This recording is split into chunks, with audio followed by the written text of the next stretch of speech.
Hey everyone, today we're going to talk about the anxiously ambivalent attachment. And these babies are called ambivalent because they both want support and consolation from their caregivers, but at the same time they reject it for some reason. And like I've said before, this attachment strategy is also born out of a fit between parent and baby because some of these babies are really difficult to soothe. But I have to be honest, on the parent side, what people have found is that these parents are often really inconsistent with their parenting, inconsistent about whether they're going to be there for the baby or not. And oftentimes they're actually quite hurtful to the baby. And sometimes at the extreme, they can be very abusive. Then the tricky thing is that when these babies get upset, they go to their caregiver for support, but sometimes they're hurtful. And so it makes them run away from their caregiver at the same time. And when they're hurt by their caregiver, it activates the attachment even more, which makes them go back to their caregiver. And so these babies are stuck in this loop of both wanting attachment, and then when they get to it, getting scared, and so they run away. And then when they get scared, they need attachment again, so they go back to the caregiver, and they get stuck in this loop. So even when their own abilities come online, and other babies are exploring the world using their new abilities, these babies feel anxious because they're not sure that their mother's going to have their back if they need help. And I think that deep down inside, these babies are also very ambivalent about their achievement. They both want to reach out and explore the world because it does feel good, but on the other hand, it signifies to them a way of leaving their caregiver, and they desperately don't want to leave their caregiver. Now, unlike the avoidant baby, who thinks that they can do just fine without relationships, and in fact maybe they can because their emotions are in control and so their emotional needs are less, these ambivalent babies have very high emotional needs, and they don't feel like they can go on without support from other people.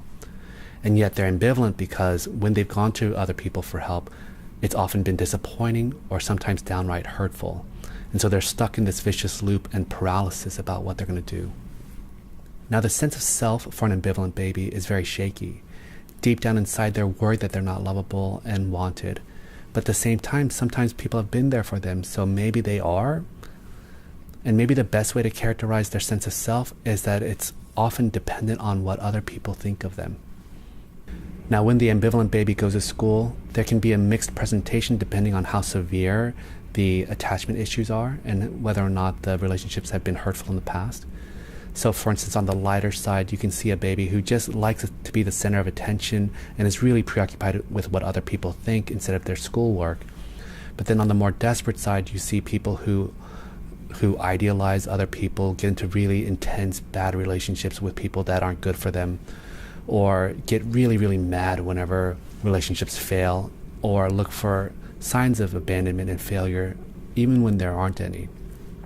Teachers can sometimes like these students because they keep asking for help, but at the same time it might be exhausting for them because that help is not enough and they need help for things that they really don't need help on, and they're not good independent learners in that way.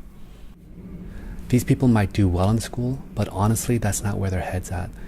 What they really care about is whether or not they have good friends and close relationships. And yet, it's so torturous for them because they never feel satisfied in those relationships. It's really painful to have an ambivalent attachment. Unlike the avoidant baby who can sometimes numb out and pretend like nothing's wrong, the ambivalent person always knows that there's something wrong, that there's something to be worried about, and they feel emotions really intensely. And yet, when they do, they're not sure that anyone's going to be there to comfort them. And they're also worried that other people are just going to make things worse. And so they're just stuck in feeling all this pain and feeling abandoned by other people in the middle of it. And so even though these students can be difficult to interact with because they're clingy and intense and mad at you whenever you slight them in some way, it's so important to be consistent with them and to do a lot of naming and reflective awareness, which is going to be stuff that we talk about in future videos.